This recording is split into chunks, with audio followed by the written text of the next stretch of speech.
Welcome to Stories of Brisco and Bradshaw. I would be Bradshaw. That would be your Chickasha native, your Chickasha Hall of Famer, Oklahoma's favorite son, Mr. Gerald Brisco. And what a wonderful treat we have today because we got a book by a terrific author who also wrote Blood and Fire About the Sheik, an incredible book, which one of my favorite characters and people in wrestling history, but also one of my favorite characters and people in wrestling history, Gorilla Monsoon. And Brian Solomon has done this. Mr. Brisco has that book up right there.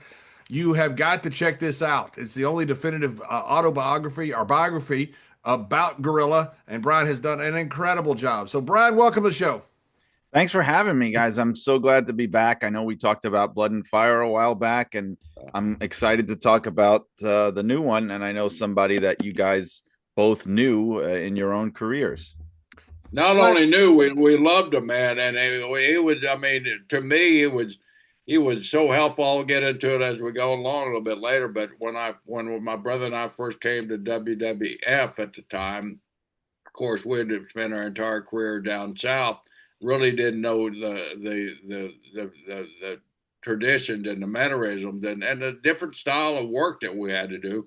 And Gorilla took a liking to us and sat down and told us a lot of stuff and coached us and mentored us. I mean, what a great man, and what an unselfish man. I'm so glad you're on, Brian. I'm so glad that you sent me this book that I could get through it there. It's a lot of words in there, even for an Okie. It's a lot of words. John, for you, it's probably like a thesaurus or whatever that. It takes Mr. Brisco 93 minutes to watch 60 minutes.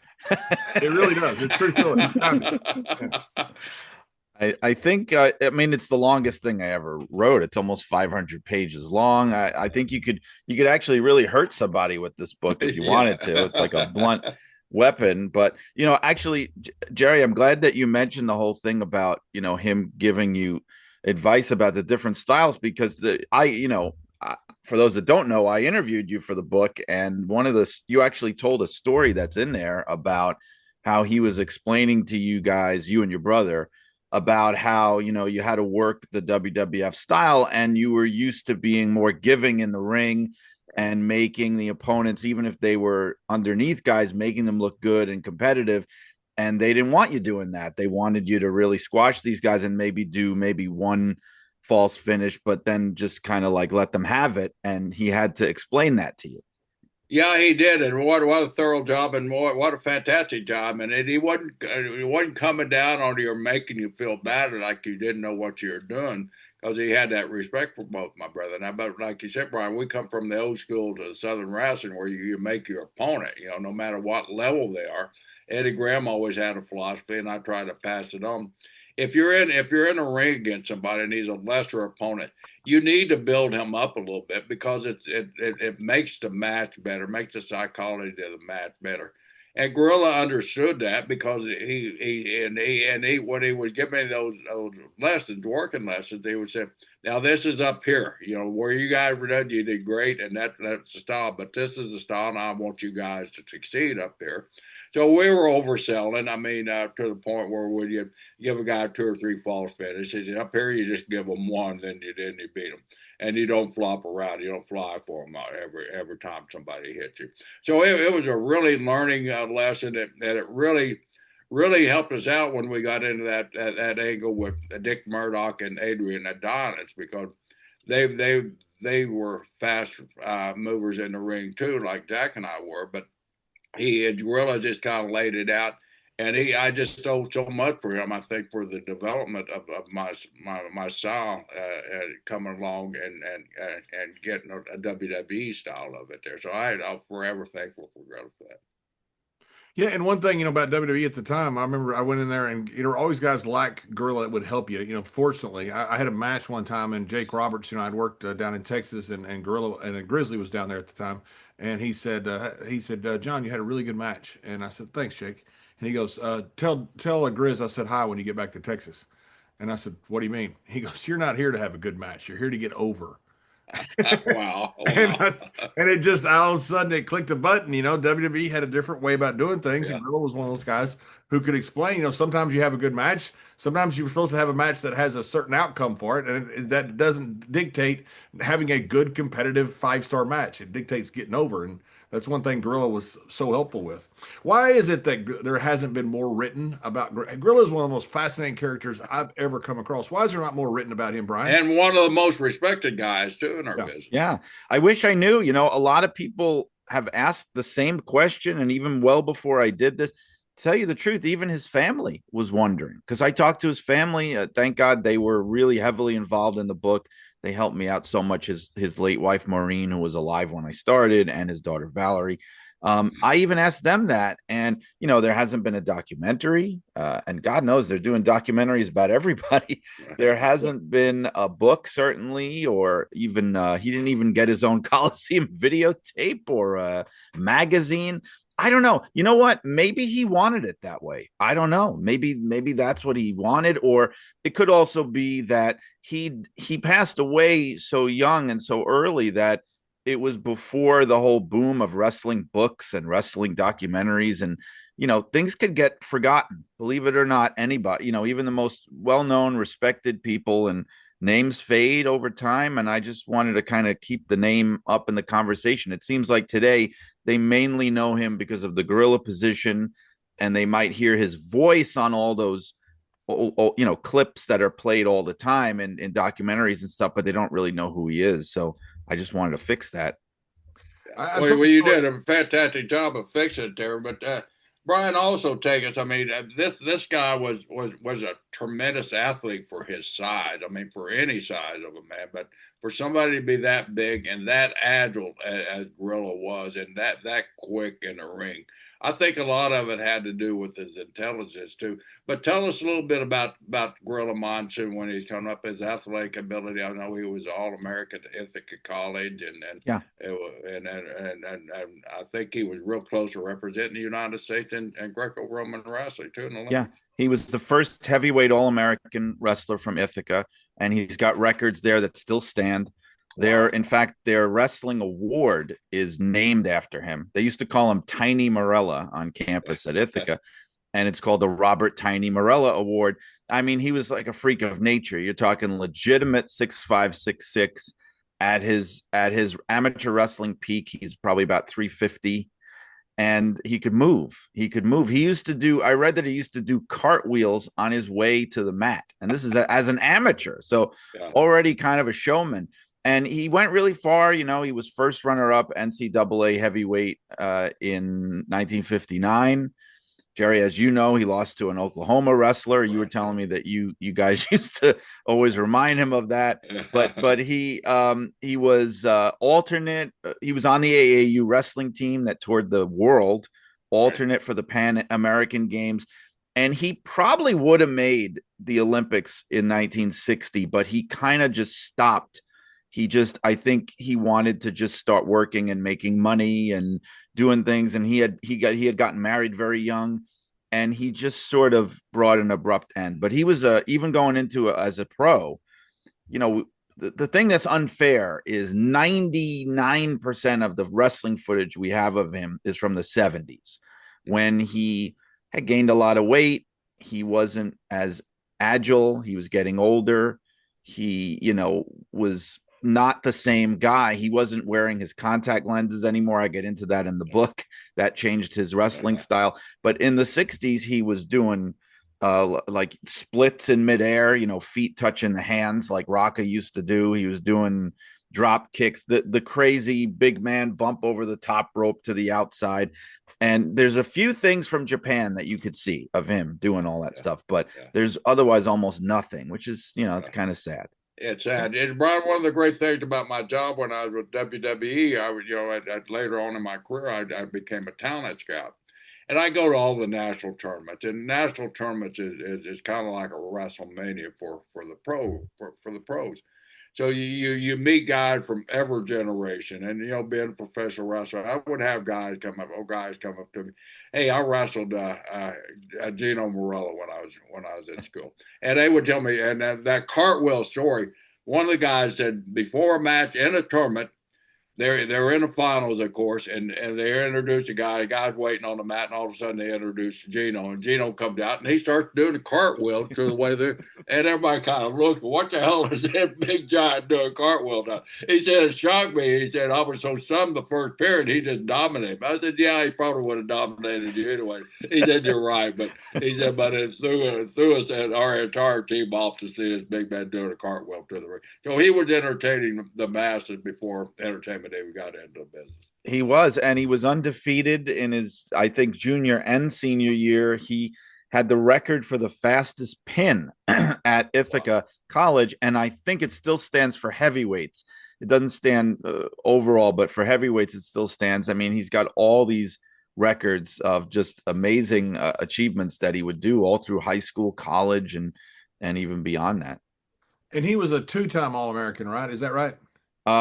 Yes, he was. But the other thing he did was track and field. So he was a big shot put thrower. That was his other thing.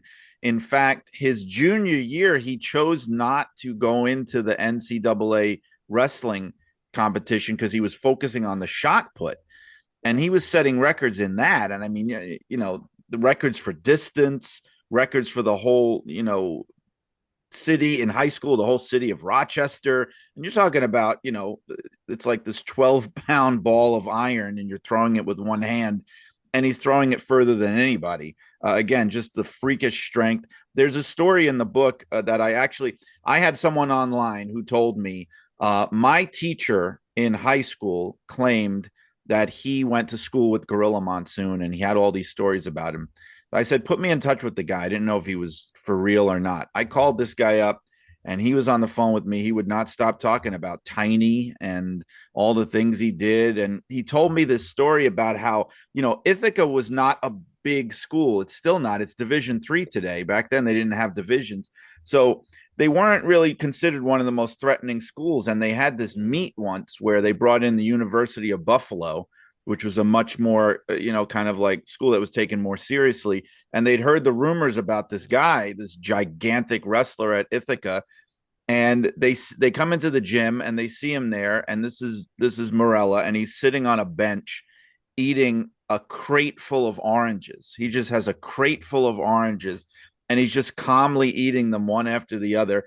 And this Buffalo wrestler, he's a football player. He's a wrestler. I'm going to do this. I'm going to do that. And everybody's hyping him up. But you just charge at him like in football, And he runs at him. They have the match. He runs at him. Gino just picks him up with his momentum, puts him down, and just pins him in like 10 seconds. And the whole thing is over with. But that kind of thing would happen a lot. Wow. So eat a crate of oranges before you go out there. Yeah, I guess so. John and I have a friend, Mike Novogratz, who's big in the crypto now. But Mike's dad wrestled Gino in school and actually beat Gino. And he said it was the luckiest night of his career. Because Mike's dad is not a huge guy like Grit, but he said I got really lucky. Gino come charged me and I just ducked under him, used his momentum to kind of take him on down there, and was able to get him. Mike and Matt remind us of it often. Every time. I bet I don't know the last name, but I bet you it's probably in the book because I really went into such detail for the amateur stuff, wins, losses, and definitely every time he lost it's mentioned in there, so it must be in there. Yeah. What was it that Gorilla? I mean, Gorilla was what people didn't know that without reading the book is what a smart guy he was. What was it that Gorilla was wanting to do in life before he gets caught up in professional wrestling? Well, his thing was he was going to be a phys ed instructor and a coach, and that's what he wanted to do, and that's actually what he started doing. He did it for about 6 months at a high school in Rochester, and he obviously had not thought about professional wrestling. He had not been a big fan of it or anything like that. I mean, he grew up in the 50s, so he would have had an awareness of it because it was, really big and on TV and everything. But the other thing he did was actually construction. He moonlighted a lot in construction. In fact, some of the most important buildings in Rochester he helped to build, including the auditorium there and so it's his fault. Wow. Yeah. that's the worst damn building in the world. Yeah, he actually no wonder he went into wrestling. And that's where he had And his then first match. no wonder Strongbow sued the place when he fell too. So, Well, Gorilla had his first match there in 1960. But he, I think if he had never gotten into wrestling, he was one of these guys. He was so intelligent that he would have been just fine. Sometimes you look at characters in wrestling and you think, what would this person have done if it wasn't for professional wrestling? This is the perfect place for them to be. I think he could have been anything. He had that college degree. That's part of why I think he got so far and was so, they gave him so much responsibility. He actually minored in, I put in the book, he minored in biology and anatomy, which is no joke. And I think that's where he learned all those phrases for all the body parts and things. Well, was it true that he was also considered being a priest at one time? Or was that just I had never heard that. Boy, that he'd be the largest priest of all time. Yeah, no kidding. I would be afraid to go into confession. No, I never. Yeah. I mean, he was a Roman Catholic. I'd not heard that. I never even thought to ask. Yeah. And when did he's trained up with Stu, right? Yes. So he actually got his first start with Pedro Martinez in Rochester, who knew about him because he was a standout amateur wrestler from Rochester. And he started getting some shots there, but it was only part-time, come in on the weekend. And they were doing this angle, which sounds like something they could even do today, where he showed up at the building. I'm the amateur wrestling star. I was going to be in the Olympics. You guys are phony. You're a bunch of phony pro wrestlers. I could beat all of you with my hand behind my back, and they built a whole thing like that, have him escorted out of the building. I mean, this is 1960. So he did that for a little while. Then he got on the radar of Frank Tunney and in Toronto. And that was one of my favorite quotes in the book. And he said this in a few different places, how Frank Tunney called him and said, because he already had a job. He was a teacher. And Frank Tunney called him and said, listen, I'll pay you, I think he said $500 a week. And this is 1960, 61. He said, why don't you think about it and let me know? And Gino says, I'll be there on Monday. And that was that. And he never looked back. But the thing with Calgary and Stu Hart, that was the first place he went where he was a full-time pro wrestler. Like, he wasn't just doing this on the weekend. It wasn't a side job. It was going to be 3,000 miles away or whatever it was. And they wanted him there for 6 months. So he had to uproot his life. That's where he really made the commitment. It actually ended his first marriage. He had a very brief, probably mistake of a first marriage with a college sweetheart.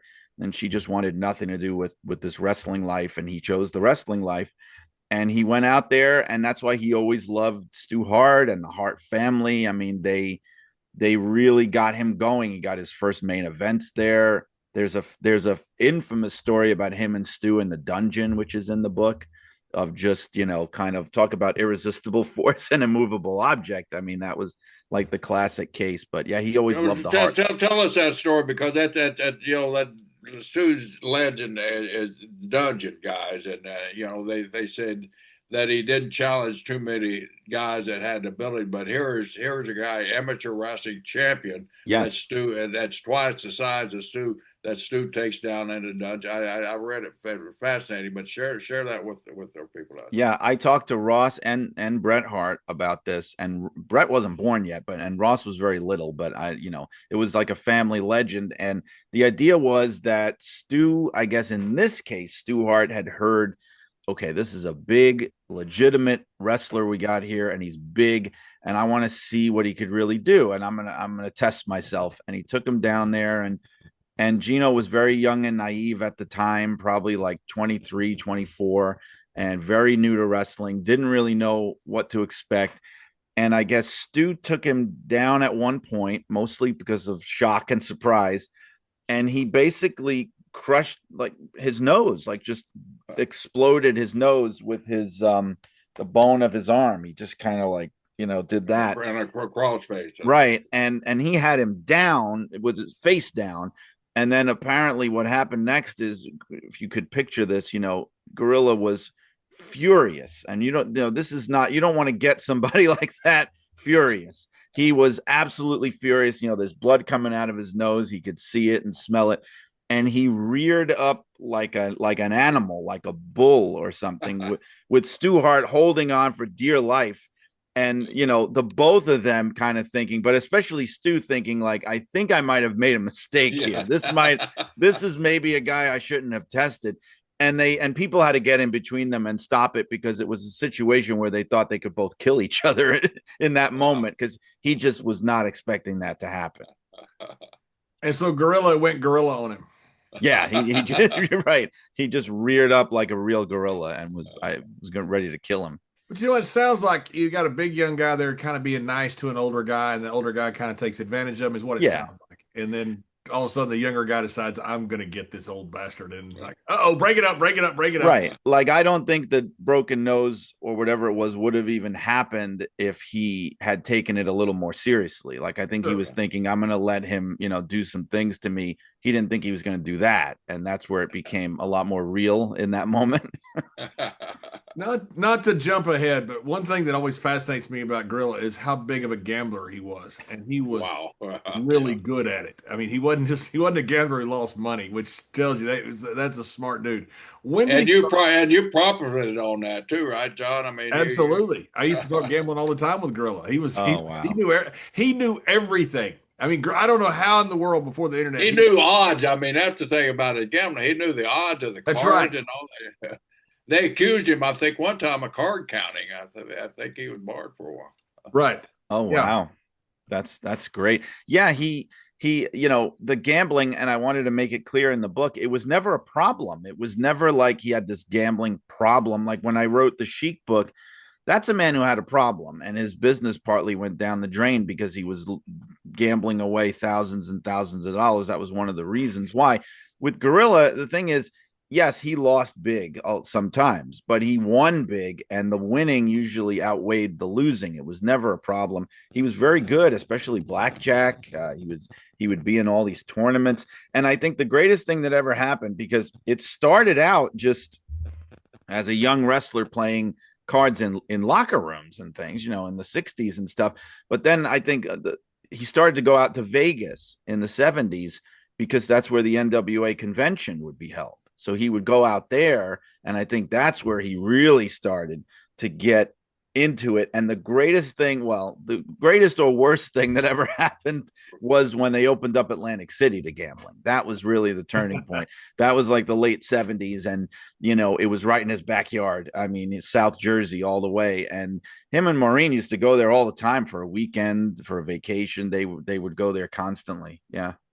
He one time, I've told the story before, but Gorilla was in Vegas, and he asked, "Where are you staying, kid?" And I didn't want to tell him because I didn't have any money. I was staying in some little hotel, way off the strip that I could afford. And he goes, "Well, I got to go out tonight." He goes, "Why don't you take my place down at Caesars?" Well, he didn't tell me that it was one of the high roller suites. And I get there, it had everything but Mike Tyson's Tiger. It was great. It was the greatest room I've ever been in to this day. I was like, I'm not leaving.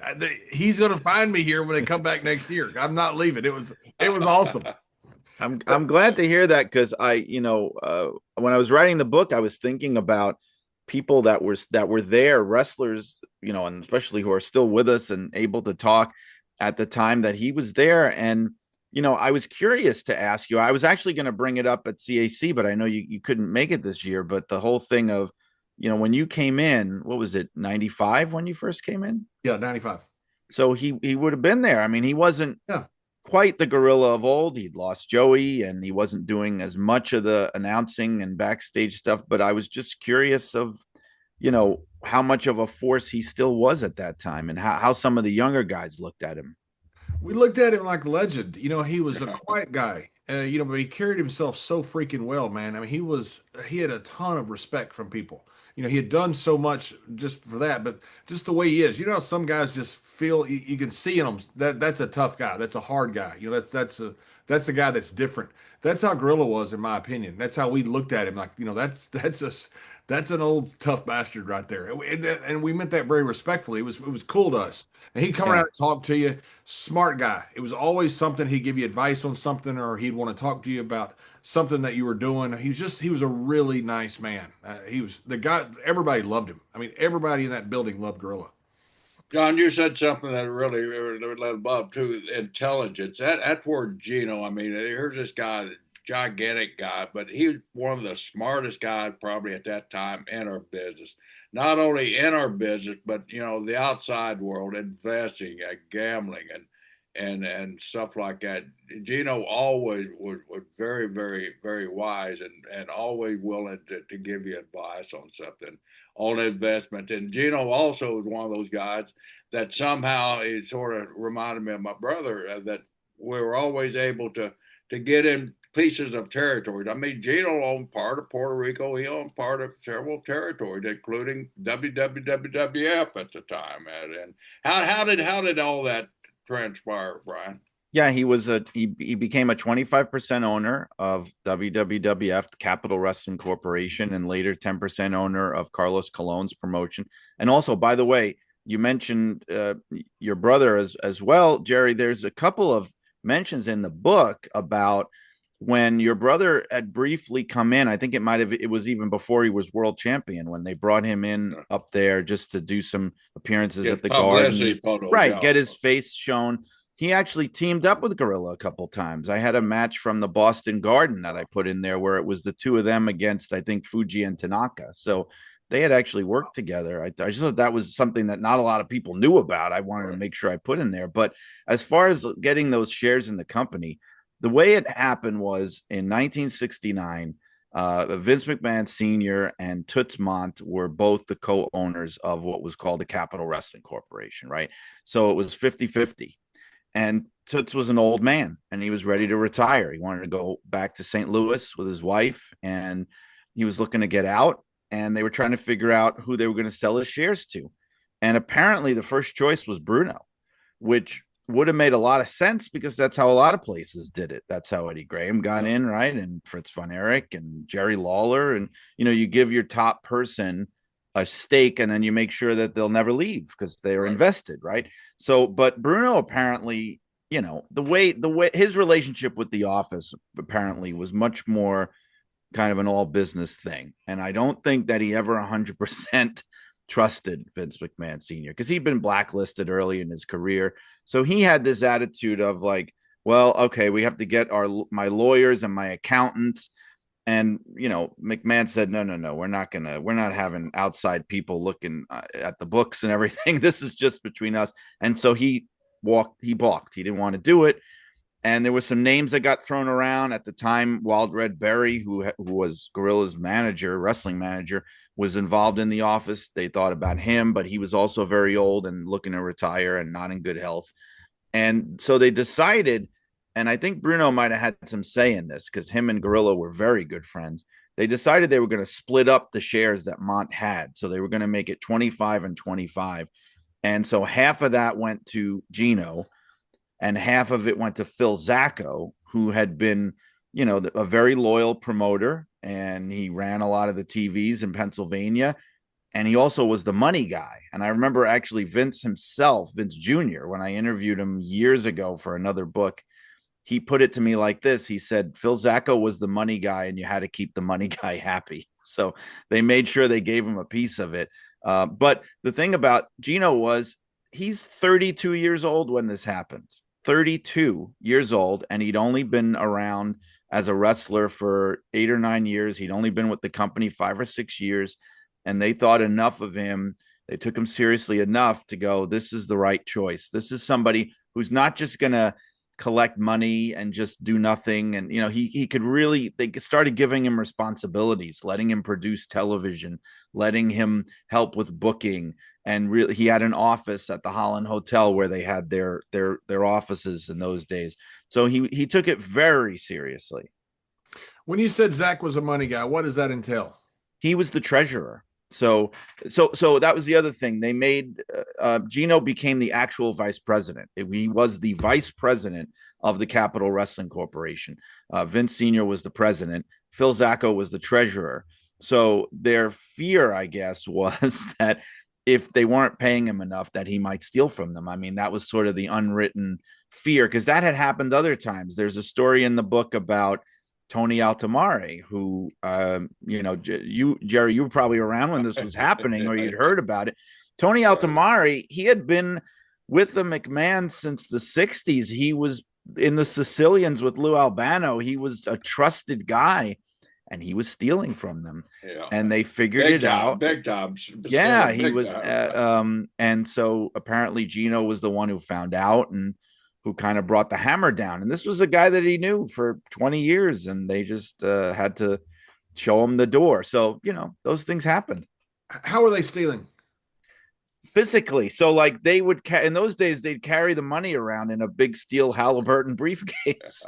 And he was literally knows. Yeah, so there you go. Okay, there you go. That's where I got it. That's what they He did. literally would just pinch some of the cash. Yes, and also because he would be involved in counting, at the shows and settling the box office and stuff. So it was very easy to do that. I also heard that it was all paper. It was all paper tickets back in there. Paper tickets, all dealing with cash, so you could manipulate those paper tickets just about any way you wanted to. And I also heard, I didn't put it in the book because I couldn't totally confirm it, but I had also heard a story that, and this was when they were starting to make merchandise for the WWF. Well, that's really what I heard. Too. That he was selling bootleg selling the WWF merchandise, and they found out about that too. Yeah. Well, I think that's the one they really busted him on with the merchandise more than the. But I think it was both though. But yeah, I mean that's a big no. Who was the hockey goon that he hired out of Cape Cod that watched his money? Do you guys remember? It was Timmy White and somebody else that Vince hired. I always forget. Jim Troy. Yep. Jim Troy. It was Jim Troy. That was what Jim Troy did with Tim White, right? Was made sure that nobody's stealing from him. Right. One of the things. Supposedly, yeah. Yeah. Well, yeah. But that was such a big deal. I mean, that was one thing. It was really interesting because I watched Tim White and Arnie. I never met Mr. Troy, I don't think. But I watched Tim White and Arnie deal with these guys. These guys were they were freaking shysters. Some of these business guys, because you had stacks and stacks of cash. It's so easy to have two ledgers. Cash goes here, cash goes there. I mean, it's just right. Those guys were the ones that took care of Vince, and it's unique because Jim Troy and Tim White and Arnie were all guys. Scotland were all guys that would take care of him, and that was such a big deal to Vince. And he obviously knew it from things like this that happened. And that's why he would show such loyalty to some of those guys. Like even in the book, when I talked about when the sale happened with Vince Jr., when he stepped in and bought everybody out, that, he didn't have the money. And they made this structured deal where he was going to pay over 12 months. And it was from June 82 to June 83. And he couldn't do it at the very end. He was coming up short. And they gave him a grace period. They gave him extra time, which they didn't have to do.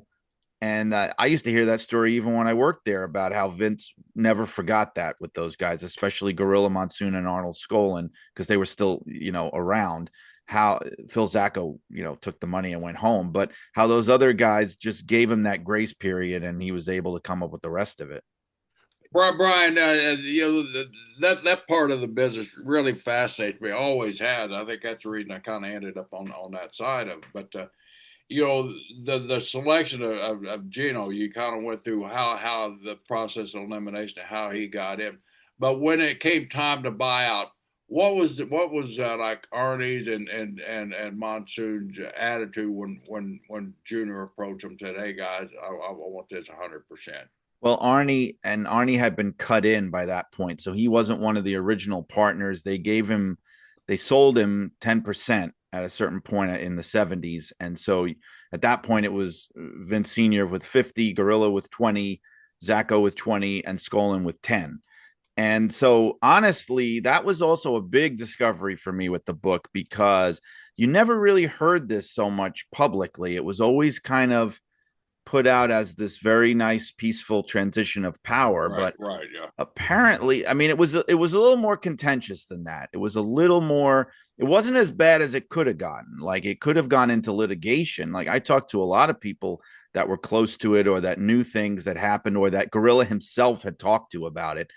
And he was the biggest obstacle, actually, Gorilla was, because This is something that I got from Vince's lips himself, and even his family was surprised when I told them this. Gorilla had been the original person that was singled out to be the successor to Vince Sr. Back in the day, because in the 70s, look, we have our view today of Vincent Kennedy McMahon as the visionary who did this and built this, and his ambition and his drive. In the 70s, he was the promoter's kid, and promoters' kids did not have the greatest reputation in the business. They could be screw ups. They were people that you couldn't take seriously, or you had to because it was the boss's son, etc. And that Vince was in that category at first. They didn't fully take him seriously. And so here he comes wanting to take over the whole company. That's not something anybody expected. So he wasn't on the table, is what I'm saying, as an option. Gorilla was the guy that Vince Sr. had in mind to potentially succeed him one day. And he knew that. So that made it a bitter pill to swallow. So you had Phil Zacco. Phil Zacco was an old man. He took his money. He went home to Baltimore. He lived another 10 years in happy retirement. Arnie Skolin, was very, very loyal, certainly less ambitious than Gino, and was happy to go along with things. Gino was more of the obstacle, because once they got Vince Sr. on board, it really became a pressure situation, because originally Vince Sr. was only looking to sell his 50%. That's all he wanted to sell. He was sick of it. He was getting tired. His health was not great. He probably knew. And even though he wasn't talking about it, he wanted to sell off his 50%. Now, I found out in the book, when I was doing the book, that one of his first choices was Buddy Rogers, of all people. Wow. Because Buddy Rogers was back in the company again. He was doing Rogers Corner and all that stuff and managing Jimmy Snuka. And Vince Sr. always loved Buddy Rogers and was very loyal to him. But Buddy didn't have that kind of money. He just didn't have the money to pony up what it would have cost. And so the next option would have been, he wanted to sell the remaining shares to the other partners. Okay. So that would have been the point where Gorilla would have taken over, because it would have been basically, let's say, 40% Gorilla, 40% Zacco, who was retiring like a silent partner, and 20% Arnie Skolin. And as soon as word of that got out, Vince Jr. kind of swooped in and said, don't do that. Don't do that. I have a plan. This is what I want to do. And so initially the idea was, okay, kid, I'll sell you my 50%. And Vince said, no, that's not exactly what I had in mind. I don't just want your 50%. I want the whole thing. I want to buy out everybody, because I think originally there was this notion that Vince could do what he planned to do, go national, do the whole thing, Titan Sports, but you'd still have these silent partners on the side that would make that money off of it. So there were a lot of reasons for Gino to be initially bitter. People said, who were working around him, that he was very angry at the time and very unlike himself, very irritable, uncooperative. But basically, they made him happy. They gave him the best deal he could possibly have hoped for, even though it wasn't the kind of money he'd be making if he still owned 20% of it. But it was a beautiful deal, and they kept him as happy as they could. But it wasn't that sweet and wonderful in the beginning. Yeah, I didn't think so, because we were running into Gino a lot in Puerto Rico at the time, and he was very unhappy, and he was almost like a doomsday guy down there about the company. I don't know. I don't really know what's going to happen to it. But speaking of Puerto Rico, how did he get involved? Was it one of those, like a Brisco deal, where you're drawing me money down here? Would you like to invest? Or were they in need of money? Or how did he get his investment in Puerto Rico? Well, Carlos Colon had been, of course, a wrestler briefly for Vince Sr. in Capital Wrestling. At one time, he was a mid-card guy, and I think he had originally spent a lot of time in New York City, or he knew a lot of people there. He'd grown up there, had a lot of contacts there.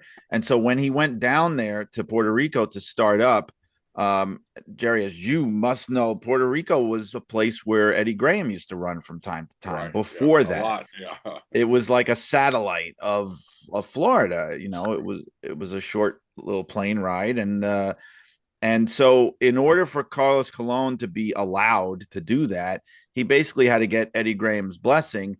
And Eddie Graham was in tight with the WWF. So, and Vince Sr. was living in Florida at the time on top of it. Vince Sr. and Eddie were like this. Right. They were as tight as anybody in the business. So what I mean by that is all those WWF guys were kind of tied into this thing. They were aware of it. It was on their radar. And it came up. Gorilla started wrestling down there, and the original partners were Carlos Colon, Victor Jovica, and Victor Jovica's brother.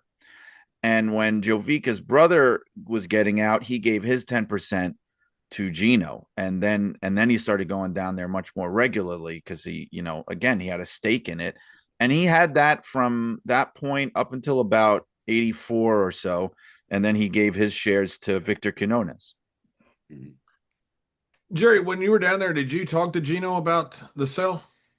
Yeah, just briefly because we were interested in what was going on, but Gino was not happy at all about the sale. I mean, he was kind of bitter at the time, and really focusing on Puerto Rico. John, that was his main deal because he wanted to grow Puerto Rico. He had worked a deal with Eddie where we were because our TV was still hot as it was probably the #1 TV down there at the time. So he had talked to Eddie where Eddie would supply him talent because, as Brian said, Vince Sr. and Eddie were so tight, it was unbelievable. That was probably Eddie's best friend and mentor in the business with Vince Sr. But yeah, Gino was not a happy camper about the sale at all. I mean, it was almost like, I'm going to leave New York and Puerto Rico is going to be my home. Right. Is that what you got, Brian, basically? Yeah, because there was a lot of uncertainty. We look back on it now, it's easy to see 2020 hindsight. The company did okay, I would say. But, they did all right. But he bought it for $1 million. He sold it later for $9.3 billion.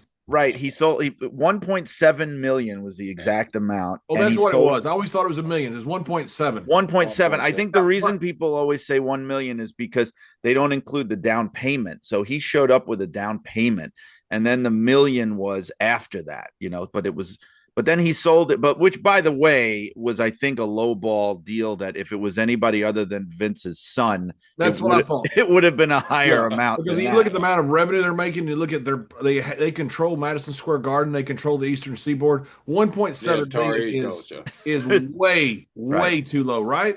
Even in 1982, even in those days, yeah. And he sold it for whatever 9 point something billion. And I do the math, and I didn't even say this to Maureen and Valerie. I didn't want to depress them, but could you imagine if they had 20% of that? I mean, come on, because that was Gino's thing. He thought in his mind this was his for life. He was gonna have it, and when he died, he was gonna pass the shares to Joey, to his family, and everybody was gonna get to continue to take part in this, And so when he saw that.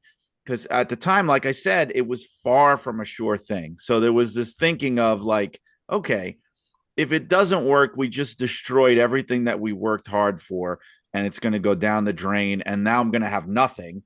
And if it does work, then I've lost out on taking part in it because I don't have my shares anymore. So, at that time, Vince didn't have the most proven track record. The things he had done was the Evel Knievel jump. Three bankruptcies. I would say 3 bankruptcies. He did the Ali thing was largely his, but again, people forget that was considered a big failure at the time. It was not the Knievel jump. I was actually stood on it last week. I did. I went out there and saw the. I got pictures. Yeah, I took pictures. Yeah, I was like a little kid. I was so excited about it. That's great. Vince lost his butt on that thing. He did. Story. They lost hundreds of thousands. Hey, Vince. We asked Vince one time. We asked him about the Evel Knievel jump, and which is like Wile E. Coyote. When you're standing there and see it, you realize how stupid that was. Like, you're just going to shoot yourself across a canyon, and you're going to land somewhere in soft dirt or something. I mean, there was no plan. It was just like, I hope I live through this thing. It was so dumb. So we asked Vince, and how'd you do on it? And he goes, well, it was an artistic success. And so I said, so you lost your ass? He goes, yes, I did. So whenever there was a really bad match, years, for the next several years, me and Michael Cole would always say, "Well, that was an artistic success." Vince, That's you're great. fired. But that was his reputation. Right? Yeah, he failed. To your point, I mean, I digress because I literally just No, but that's great. jump. When Vince was a terrible failure in the '70s, I say, well, I don't know how else to say it. I mean, he overcame it. He failed with like you say, with Knievel, with Inoki. He failed in business. He went bankrupt. Right. And Right. all of a sudden He now had some. Yeah, I'm he's going sorry. to buy the company from these guys that have been in business forever. Right. And he had some real estate dealings that failed. I mean, everything. He tried to be a salesman selling like paper cups and things. That didn't work. He worked in a rock quarry. I mean, all these things that all these other jobs. And a lot of times Vince, his father would, have to give him money, make sure he was okay. He had 2 kids, or in the early years where it was just Shane, and he was not seen. It was not seen as a sure thing. And on top of that, the lowball deal meant that even the money that they were getting out of it wasn't as much as they could have gotten. Like, I think what I calculated in the book was that Gino would have walked away out of that deal with about 300 something thousand dollars. That would have been his share in it. And as far as he knew, that was all he was ever going to get, if that, because there was no guarantee he was even going to get that. So you could understand how he felt that way at first. Do you think ownership in the territory kind of limited, in his own way, limited Gino's career and not elevated himself all the way to main events every night like some guys do? Because I know my brother always had. I'm part owner. I don't want to book myself on top. I don't want to be the top guy. So. Did Gino have that top attitude? Did you feel like it hindered his growth as a top talent? It depends how you look at it. I mean, I'm going to quote what you just said, like the artistic success versus the business success. It depends how you look at your career in wrestling. If you're thinking about it, if you think about it, I mean, how could you hope for greater success than what he found in wrestling? I mean, it was like a 1 in a million to get hooked up that way and to not have to travel. I mean, to be able to put your roots down. But yeah, from the point of view of, let's say, the fans and their perception of the stars in wrestling and how prominent you are as a star and an attraction, if he didn't get plugged in that way, I'm sure he would have traveled a lot more. I'm sure he would have been a major star in many other places, which he really wasn't that much for most other places. He'd been a little bit out in California, not too much. He never went south. None of the southern territories did he ever go to, not even Florida. I couldn't find any record of it, at least. I don't remember him ever working down here. I mean, not even, like I would say all the time. A lot of guys would take working vacations, so they could write it off. Gino was never one of those guys. He would show up in Lauderdale or Miami, but as a non-worker, just come in and visit their friends. He did some of those, like he would go to Hawaii and do that. There was a summer where he lived in Hawaii with his family the whole summer, 69. He would do it in Puerto Rico. There would be working vacations there, but he wrestled a little bit in Canada, Toronto, Montreal, Calgary. He did a little bit in the Midwest early on, St. Louis, Kansas City, a cup of coffee in the AWA, but very limited. By the time you get to the mid 60s, he's strictly the Northeast. So yeah, I mean, like if he didn't have the incentive to stay there, he might have been a little bit more like a Killer Kowalski, who was a main event heel everywhere they went. Everywhere. But I think he was fine with that. That's always what I always thought, that he just kind of pulled back because he was making money from the office there. But yeah, a lot of guys. I don't think Gino really got his comeuppance as a great international star. I mean, he was a big star in Japan and Puerto Rico, but I think without the company. As something to fall back on, he probably would have made a bigger name for himself internationally. And you're right about the idea you mentioned before, where you're now involved in the office, you're booking, you don't want to book yourself on top. There was definitely that, because I found this out for the book. The day that the paperwork was signed in 1969 for the sale of the shares of Capital Wrestling, I saw the paperwork. It was the same exact day that they turned him babyface at the TV tapings. The same day. So that was the idea. Like, we don't want you as this top heel anymore because you're going to lose your heat and then you're going to wind up falling down the card. They didn't want him to turn into, God bless him, Baron Mikel Cicluna, who just sticks around and used to be a top guy and now he's not.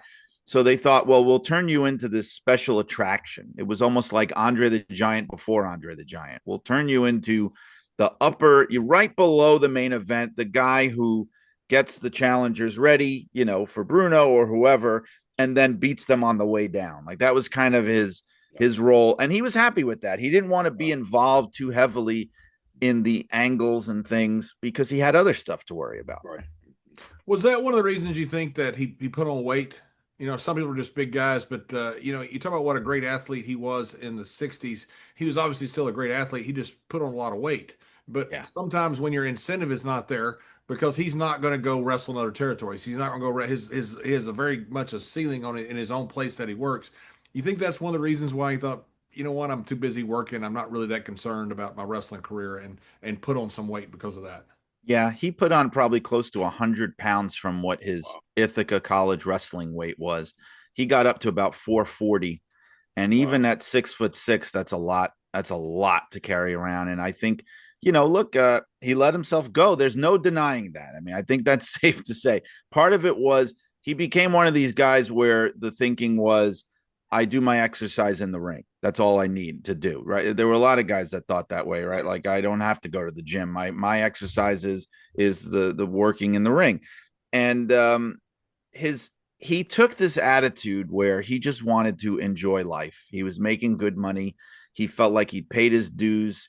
He was in a perfect spot, and he was going to do whatever he wanted. He liked to eat. The man liked to eat. I mean, there's eating stories in the book, and I'm sure you guys saw things, even though he was not as big then, but he liked to eat large amounts of food, and he had a sweet tooth, and he liked to smoke, and he wasn't going to stop even when the doctors asked him to stop.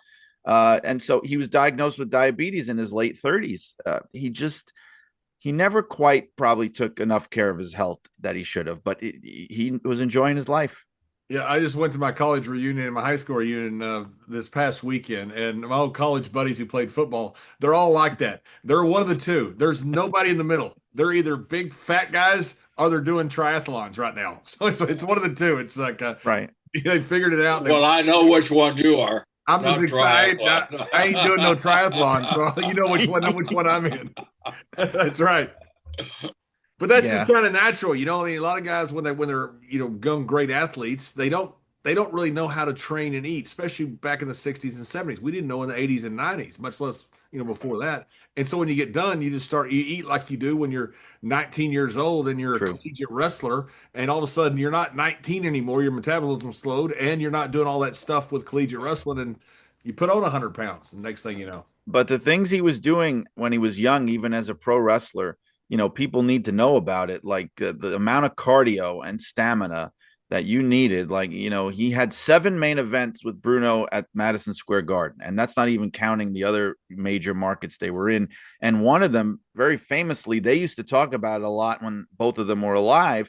They had a 70-minute curfew draw at Madison Square Garden in 1960.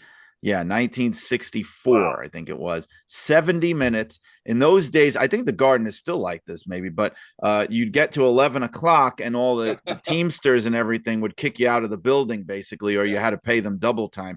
And so the shows would all have curfews. And so if your match went to 11:01, they were stopping the match. And that's what happened with them. And I wrote about it in the book because it was so rare in that territory to do those kind of things. They didn't really do time limit draws. They don't do them today. In fact, to this day, I think it's one of the longest matches in WWE history, especially singles matches, not including Royal Rumbles and things like that. And they just went for an hour and 10 minutes. And unfortunately, no footage, horrible to think of, but I talked to people who were there. So I was able to get some feeling of what the match was like. You know what's amazing about that? Those are 2 big dudes. Yeah. Bruno was a huge man, and Gorilla, even before he put on weight, was a huge man. I mean, it's not like you got 2 lightweights that are going out there going an hour. I mean, these are big guys that are going out there and going 60 plus minutes. That's pretty remarkable. Did he and Bruno get along well? They did. They did. And it's unfortunate of the friendship pretty much ended when Bruno walked away from the company. They just, not that there was personal animosity, but they just never really spoke again. I think they might have occasionally talked here and there, but it was one of those things where Bruno was now the enemy of the company. So we shouldn't really talk to him. I remember when Arnie Skolin died, I interviewed Bruno for an obituary, and he told me for a fact that he would sometimes call some of those guys like Freddie Blassie and Arnie, and they would apologize to him like, I love you, Bruno, but I'm not supposed to talk to you and I don't want to get in any kind of trouble. And so I'm sure there was some of that, but in the early years, they loved each other. I mean, even talking to Maureen and them, they seemed to be like, well, they were both Italian, even though Bruno was from Italy and, Gino was Italian American, but they had a shared heritage and they came up together. Bruno became a star a little bit earlier than Gino had, and he was already the world champion when Gino was kind of unproven, but Gino was his first major challenger after he won the title from Buddy Rogers. So they had a bond. They absolutely had a bond with each other, and it's a shame that the friendship ended the way it did. Yeah. When Vince Jr. bought the territory, not to get back to it, it's just fascinating to me about how Gorilla and Vince Jr. interacted and how they later, had a relationship until Gorilla died. This changed everything. I mean, in the past, you would bring guys in, you'd give a guy like the Briscoes, you give them part of the territory so they would stay. You give Gorilla part of the territory so he would stay. Vince Jr. changed all of that. And here all of a sudden you have this guy who's promoted a couple things that have really done horrible, and he's saying, "I'm going to control the entire thing." This guy who had never done promotion before in his life. How long did it take before Gorilla and Vince Jr.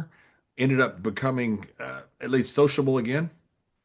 I think because they had always been competitive, always. People that were there in the 70s told me that there was kind of like Team Gorilla and Team Vinny. Like that's how it was. They were really seen as rivals.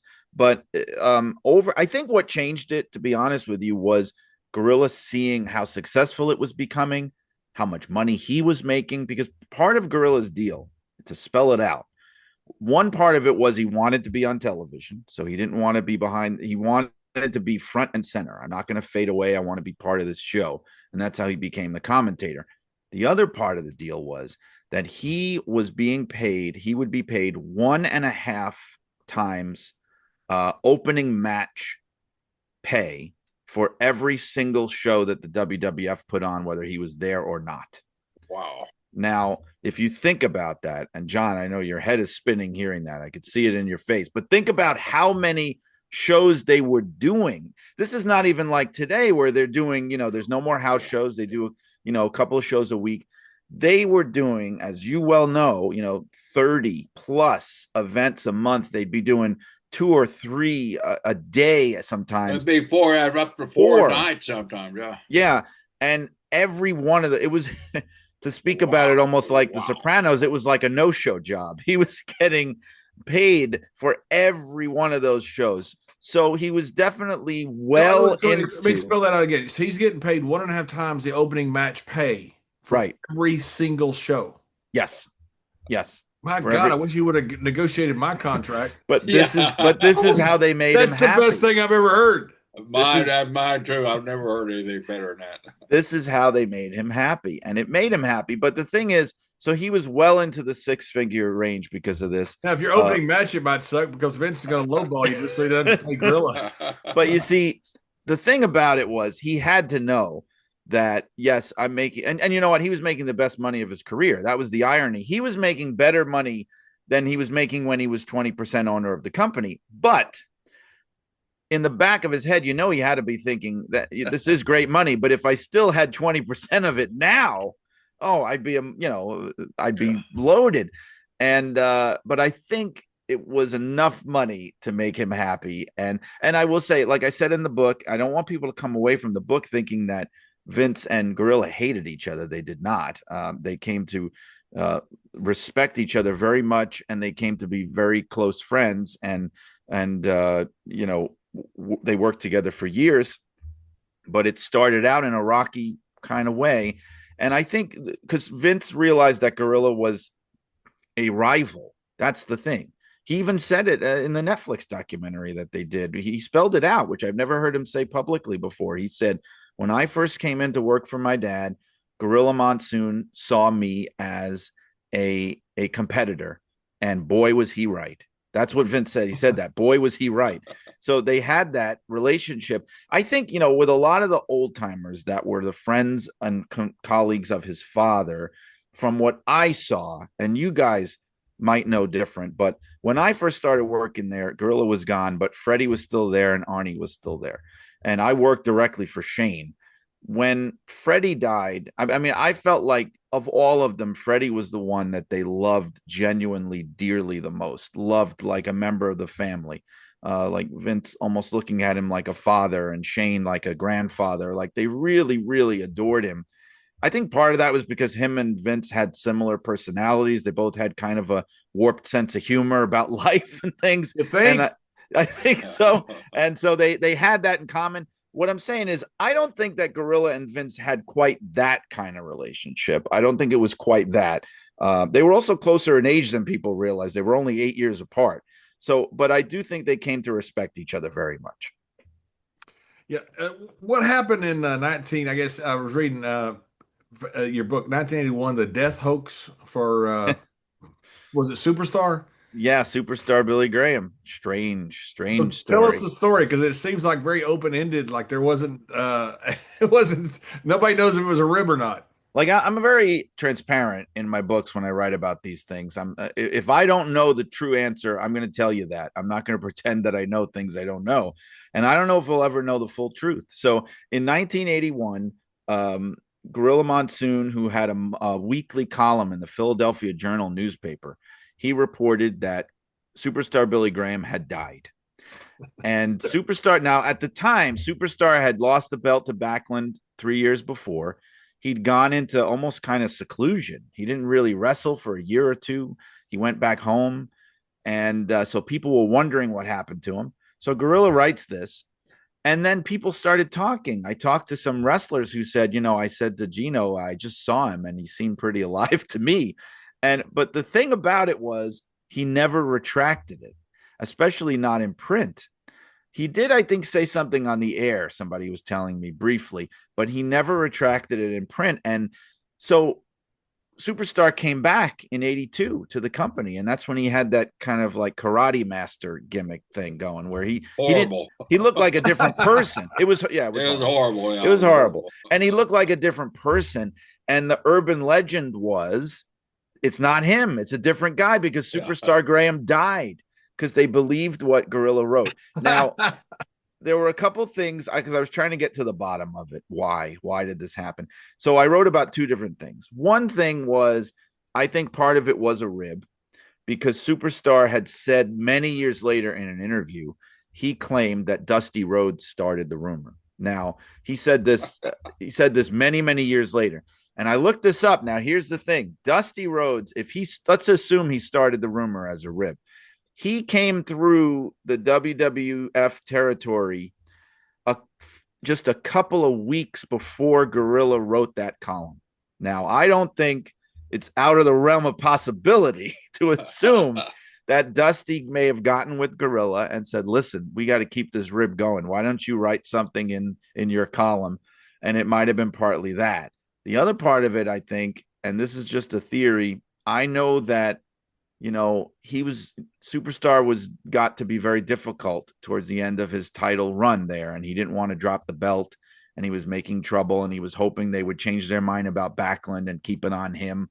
He even had a proposal. He wanted to lose it to Bruno, back to Bruno, and then they would feud over it.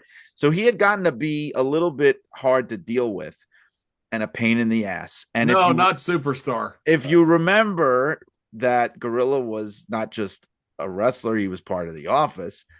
I think it's also not hard to imagine that he may not have been one of Gorilla's favorite guys in the world. So it might have been easier for him to pull something like this. So again, can't prove it. No one's around to answer the questions, but you could maybe put some of the pieces together. That's great. Did Vince Jr. Digress here? Did he like Superstar? Vince Jr.? Well, yeah. I mean, I I remember I did a book years ago called WWE Legends, and it was for WWE, and I got to interview Vince at length, and I asked him about a lot of these guys, and he seemed to have a lot of reverence for him. Yeah, I mean, although I will say, this was at the time when Superstar had come back into the fold of the company. Right. When they brought him back and they did the book and they did the whole thing with, they put him in the Hall of Fame. I don't know what he would have said during the height of all the Donahue stuff and everything. I don't know what he would have said then, but at that time he seemed to have very warm feelings about him. Gorilla, his outside interest besides gambling, he did really well with investing, right? He did, and he was very smart with his money. And like, I know, he made sure that his family was well taken care of. I know for a fact, and unfortunately he left them so early. He was only 62 when he died, and Maureen lived another 25 years without him, which, that's kind of sad. But when I met her at the time before she died, she was living in assisted living. She had trouble, living on her own. I think she may have had emphysema or something like that. And I will tell you this, I've had family in assisted living. I know what these costs are. I know how they rake you over the coals, these places, and they know they have you and the amount of money and costs that go into it. And she was in a nice place. It was like a multi-room suite apartment, very nice bedroom, living room, eat-in kitchen. That's not typical. So I would hope to assume that they were all well taken care of, well beyond when he passed away. What was it that he did? Was it just a matter of he was a good financial manager, or did he invest? What did he do with his money? Was it properties or businesses? Yeah. Or what? Part of it was real estate. So he owned a lot of properties. In fact, Jimmy Valiant is mentioned in the book because Jimmy, what Gorilla would do, it was kind of like a sweet little racket he had going. Wrestlers would come into the territory and he would rent out apartments to them, and they would be in buildings that Sounds he like owned. the Briscoes. That's pretty smart. Except when they didn't get paid. Except when we're going to get paid, and that was a few times. And I'm not naming names, Buzz Sawyer, Jake Roberts, but yeah. Jimmy Valiant said in an interview that he rented there when he came in the first time, and he became close with the family from that. So he had real estate investments, and I don't know. I didn't get into too much of the particulars about anything else beyond that, as far other than just knowing that he was very comfortable and adept at doing it. The interesting thing with these kind of things is a lot of times the families were not even really clued in on what these guys were doing. So, Maureen didn't know a lot. She just knew. In fact, she even told me, and this was something you'd almost hear out of like a mob wife or something, or The Godfather. This was a quote she gave me. She said, Gino used to say to me, the only thing you have to worry about is me and you. Don't worry about anything else. Don't ask me about my business. That's what he actually said. And she said to me, and that's exactly what I did. When the phone rang and he had to go in his office or whatever, I closed the door, and that was it. And that was the thinking, so she didn't really know a lot of the deals that were going on. Go ahead, John. How much did Gorilla carry in his front pocket? You'd know better than me, right? Oh man, I couldn't count that high. I mean, it was thousands, right? Yeah, it was thousands, literally thousands. Yeah, the story. Who's going to take it from him? Right. Yeah, it would be supposedly somewhere between $5,000 and $10,000 at any time, and he would have two rolls. So he would have one bankroll of the big bills, hundreds or whatever. And the other roll would be small bills, in case he needed to buy a candy bar. Right. So he didn't pull the big roll. Yeah. Right. Yeah. So he had two, one in each pocket. And he was so big, you wouldn't even see it in the pockets. It's not like he's walking around with, where you could see it. And the other thing he would say to people about it was, well, why are you carrying all this money? And he would say, well, what if I want to buy something? Yeah. And speaking of, I could answer that. John, you're around back in those days. We used to buy cars. I mean, we'd be at TV, not pre-planned or anything. And one of the riders hey, we need to crash a car. Well, Go buy a car. Right. I said, I need to buy a car. And he's okay. We'll get one here. And I'd get a car salesman out there. I said, do you need to go to the box office? He said, no. He'd just whip out that one. filled off $10,000-$15,000 for a car back. And the car salesman real eyes to go like that. And the thing was, as tough as he was, he could tell you he had 15 grand. He could walk and he could walk through the hood. He ain't getting robbed. There's a couple of stories about the money. Actually, Bobby Heenan said in a shoot interview that, they were joking around about it. And the same thing happened where he said to Gino, like, why do you carry all that money around? And he said, what if I want to buy something? Yeah. And Bobby goes, what are you going to buy? A house? Like, what do you have all that? And Valerie told me, because you're talking about buying the cars, his daughter Valerie told me this story where I can't remember if it was his daughter Sharon's wedding or Valerie's high school graduation. It was some important event that he had to get to.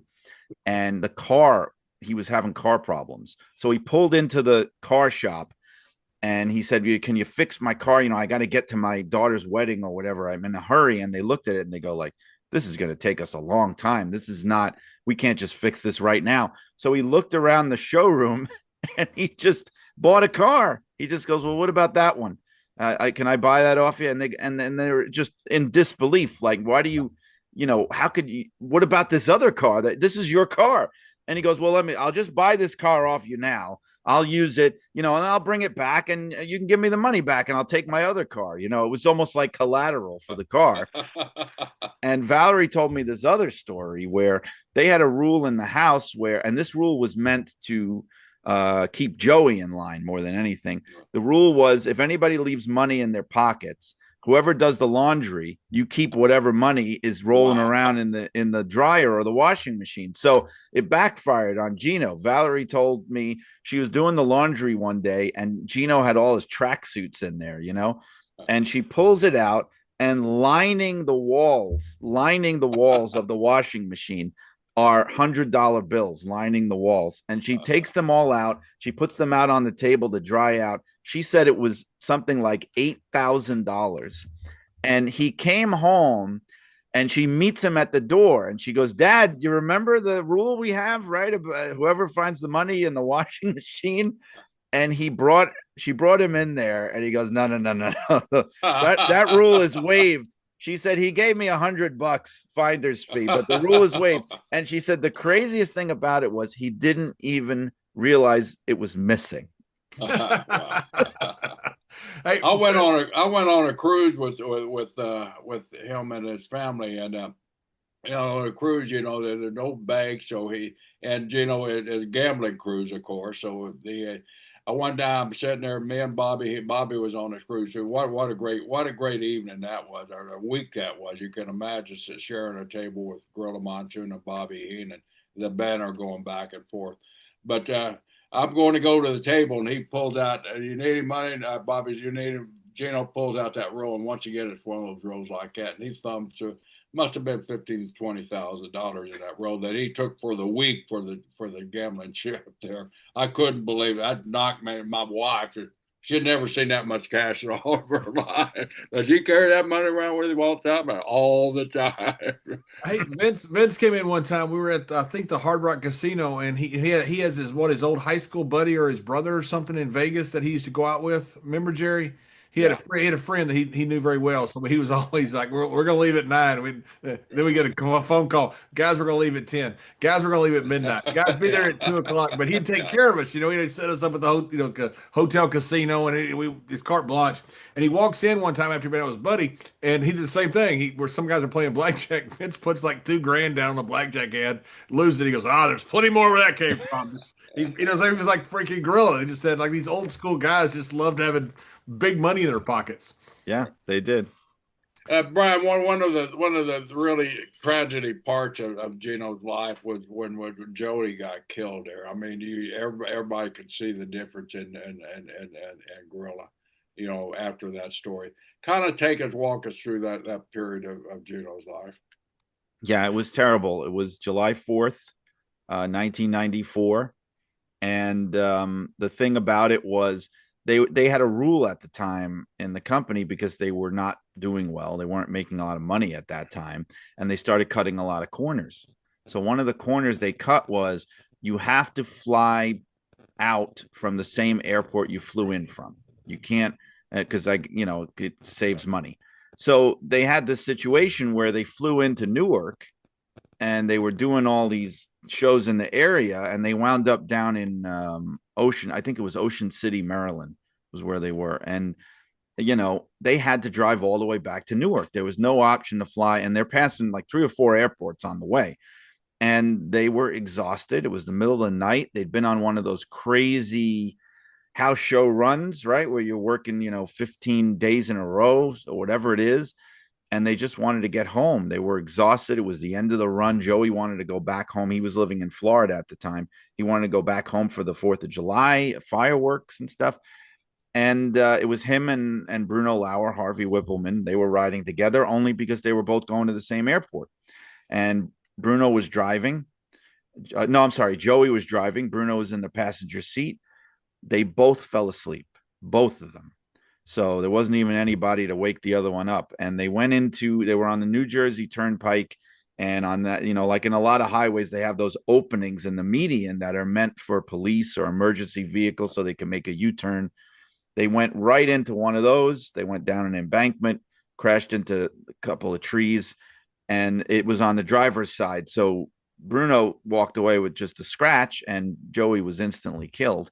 And the horrible thing about it was they were right near the exact exit in New Jersey where Gino and Maureen lived, where Joey, had lived, where he didn't live anymore. In fact, they were even saying to him, I think it was Mike Chioda and Tony Chimmel, who were both very close with the family. They'd gotten into wrestling from the family.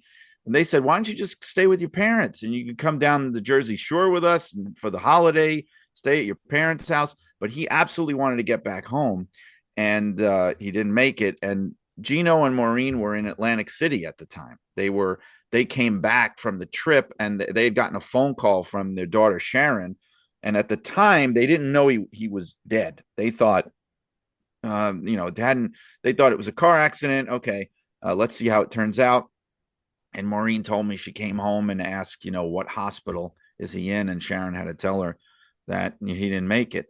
And it was devastating to him. I mean, if you guys ever saw him, I mean, I know, John, you didn't know him before that, but I mean, everything I heard from everybody was he was just like a ghost after that, just not the same person. Completely different man. Like he could turn it on when he needed to for TV, but if you approached him any other time, he was just like a ghost. Just had no more will to do anything. I think part of it was this. I talk about this in the book too. So a lot of people may know this already, but Joey and his sister Sharon were Maureen's children from her first marriage. Valerie was Gino and Maureen's daughter together. So Maureen had a kind of a deadbeat husband who abandoned the family. He left when Maureen was pregnant with Joey. He left them, and Sharon was about 3 years old. And then Gino came into their life, and he loved them all so much. He loved the kids. He wound up, when they got married, he adopted them. So that's the thing. He was not a stepfather. He adopted them. He was legally their father through adoption. And I think part of the pain of it was this was a kid that he had brought into the business just by virtue of the fact that he came into his life. This was somebody else's kid that he brought into the business, and his worst fear was that it was going to mess up his life. He wanted Joey to go into baseball. Joey was a gifted pitcher. Really, he got him a tryout with the Cincinnati Reds. He had all these. I helped with that too. Oh, wow! Did you? Yes, I did. They were training here in Tampa. And Mike Moore, who ended up being minor league president, but Mike was general manager of the Reds, and he was an old drinking buddy of mine. So Gino was telling me, he said, "Don't you know somebody?" I said, "Yeah." And she, "Could you help me out?" And I did it as a favor to Gino. I helped it out.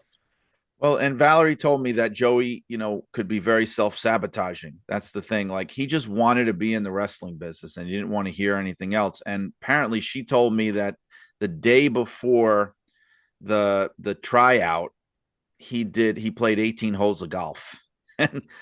And so he shows up there and he blows out his shoulder like on the third pitch, just blew the whole thing. Right away.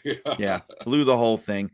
And so I think partly Gino probably felt a little responsible for this. Like, this was the life I gave to him.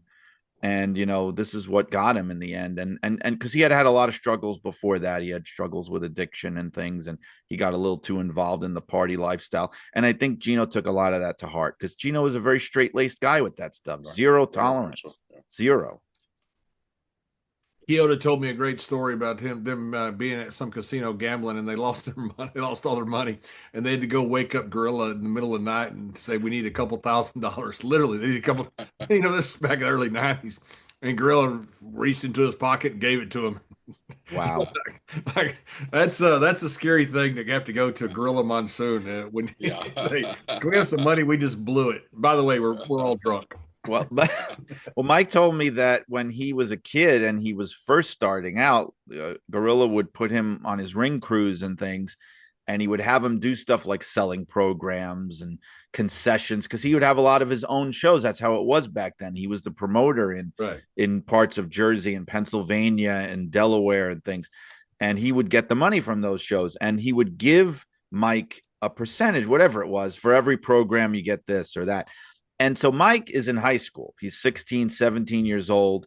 He's coming home with hundreds of dollars a night, thousands of dollars over a weekend. And his parents don't know. And they're looking at him going like, what is this freaking kid up to? He told me he was buying things. He bought himself a stereo system. He bought himself a waterbed. I mean, this kid is 17, living in his parents' house. And one time he said his mother was doing the laundry. She opened up the drawer and she finds like thousands of dollars in there. She puts it out on the bed. Can I curse on this show? You certainly can. She puts it out on the bed. He comes home and she goes, "What the fuck is this? What the fuck are you doing? Are you a drug dealer?" Both of his parents. "Are you dealing drugs?" And he had to explain to them. It's like that scene in Goodfellas in the beginning when the young Henry Hill is showing up with the 3-piece suits on, and his parents are wondering. So he had to explain, "No, it's wrestling. And you can make this much money from wrestling." "Yeah, you can, And that was how he got started with Gino. That is tremendous. I was told by a person that knew Gino very, very well. I don't want to say who because he's a private guy, but he's in Vincent's inner circle, that Gino refused medical treatment that might have extended his life because he was so heartbroken. Was that right? Yes, that was right. That was absolutely right. So he kind of fell off the wagon with a lot of things. He was eating things he shouldn't have been eating. He had gone from oral diabetic medication to insulin shots, and I don't think he was following that very well. And it got to the point where with diabetes, it starts to affect all your other organs. So he was getting a heart condition from it. He was having heart attacks, and then his kidneys started to fail, and they wanted to put him on dialysis. And that was the point where he drew the line, and he didn't want to do it. Even though some people that were close to him said, "You are going to die if you don't do this." And he said, "That's fine with me. That's what I want. That's what I heard too. I want to die." And he went into it with eyes wide open. That is what he wanted.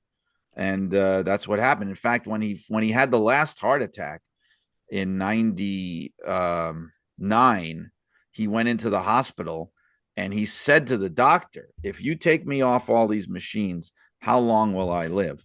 And the doctor said, "Probably a day." And he said, "That's what I want to do that." And he wound up living about 3 or 4 more days. They wound up sending him home, and then he passed away in the house. Yeah.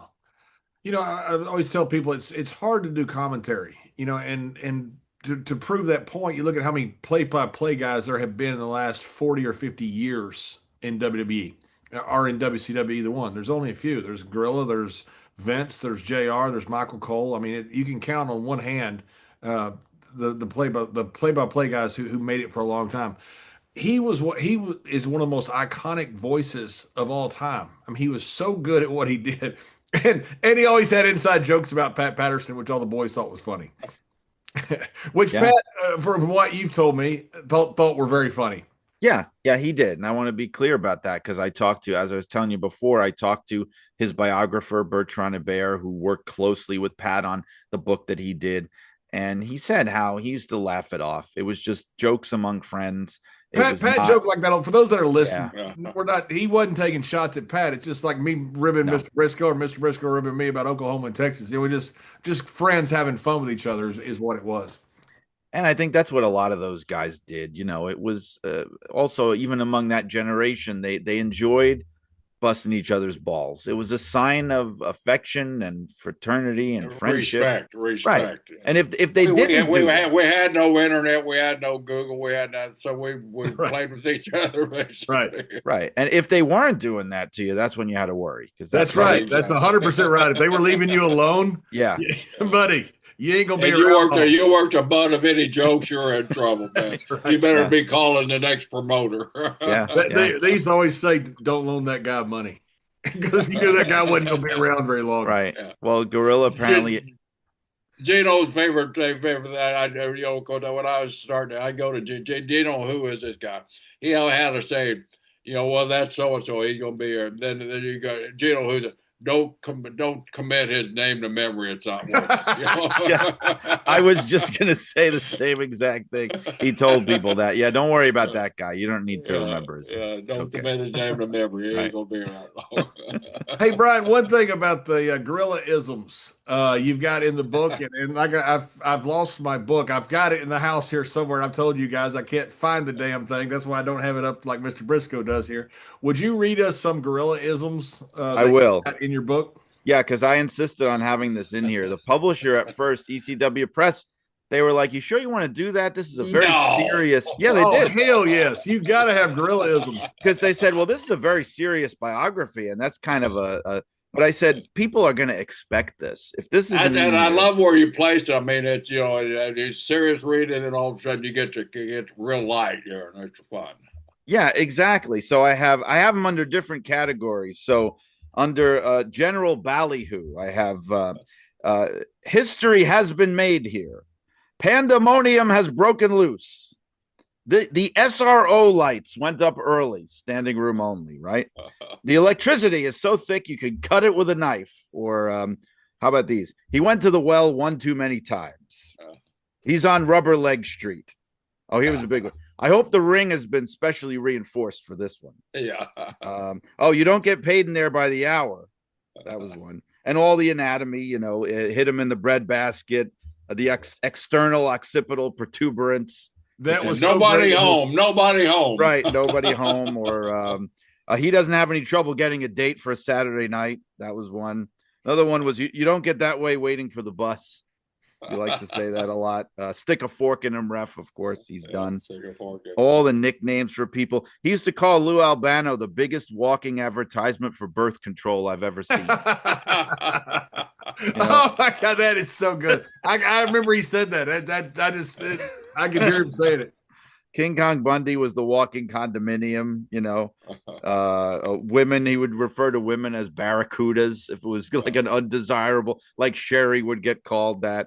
All that kind of. This guy doesn't know a wrist lock from a wristwatch, right? That was another big one too. That's one of my favorites. Yeah. Oh, I like this one too. Wait, he would say this. He said this, I think, for Rhythm and Blues or Honky Tonk Man. If you hung him for being a good singer, you'd be hanging an innocent man. That is great. That and many more. He and Heenan were one of the best teams of all time. Yes, Bobby had a thing with him once where they were playing, I think it was Real American. They were playing Real American for Hulk Hogan. And Bobby goes, you know what? That's my second favorite song. And Gorilla goes, really? What's the first? Bobby goes, all the rest are tied. What do you think made them such a dynamic duo like they were? Because they loved each other. They were the best of friends. And I think you can only have that kind of chemistry when you actually are friends. They came off on TV like they were supposed to hate each other. And I think if you're a kid watching it, maybe you think that. But when you go back and watch it now with different eyes, you could see the affection. You could see that they're trying not to crack each other up. And you just know the second the camera stops rolling that they're laughing and having a good time. And that affection was there. They never knew each other before Bobby came to the WWF in '84. They had never really crossed paths. They worked in different places. And then they instantly became fast friends. They started doing commentary together about a year and a half later. And I think they already had that relationship and that chemistry. Like Bobby's daughter, Jessica, told me they had a lot of the same attitudes about life. They were close in age. They had the same kind of sarcastic humor.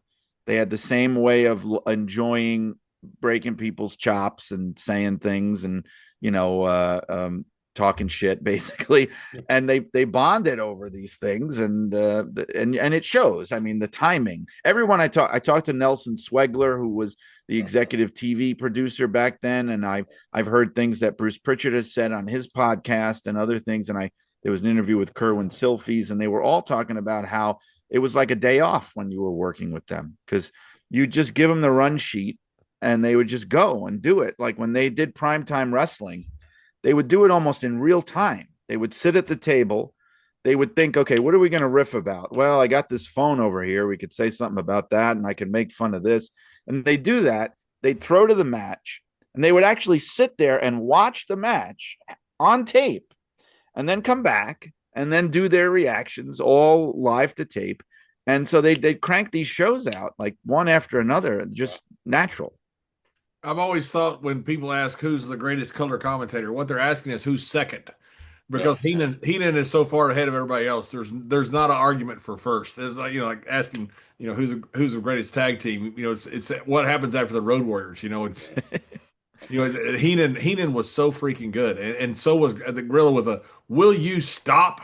I left that one out. Right, he would say that, or he would say, "I'll have you thrown out of here." That kind of thing, or I'm going to knock you out, Brain. There was a lot of that, but it was the first time that Gorilla got to be funny. That's another thing people forget. Bobby, that had been his role. He'd been, the butt of the jokes, and he'd been the sniveling manager and all that stuff. And he was a very funny guy. And Gorilla was a funny guy too, but he never got to show it until he was working with Bobby, and he got to be Bud Abbott. I mean, he got to be the skipper, right. He got to be the straight man, and he loved it. He loved doing it. I used to get all the time when, internet first came out, and Michael Cole a lot of times would write me something down, or, he'd think about something during the show, and I'd say something, and people going, man, Bradshaw really got Michael Cole. He just burned him. Yeah. Because Michael wrote it down for me and fed it to me.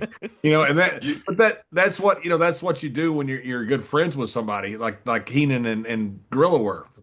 Yeah, and I think Gorilla did a little bit of that too. I was talking to some of the other TV producers there. There was Tommy Carlucci, who was really close with Gino. In later years. He was kind of his driver, and they would talk all the time, and he would produce some of the Wrestling Challenge and things like that. And he would say how sometimes there would be somebody working with Gorilla who was not super comfortable in the role.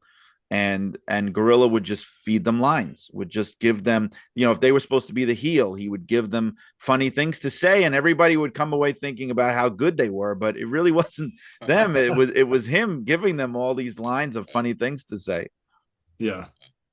Well, Brian, thank you so much for coming on the show. I love the you've written this book about Gorilla Monsoon. Where all can you get the book, and where all can you buy it, and all that different kind of stuff?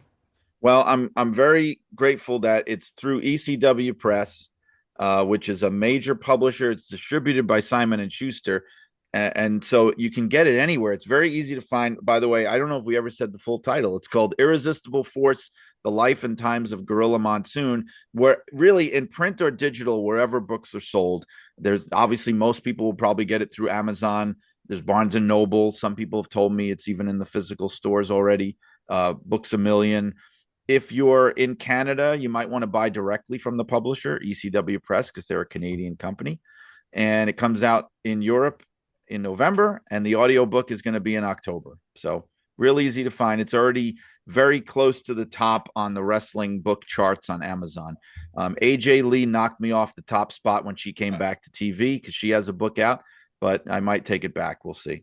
Yeah. Are there any books in a process that we can look forward to from you, Brian?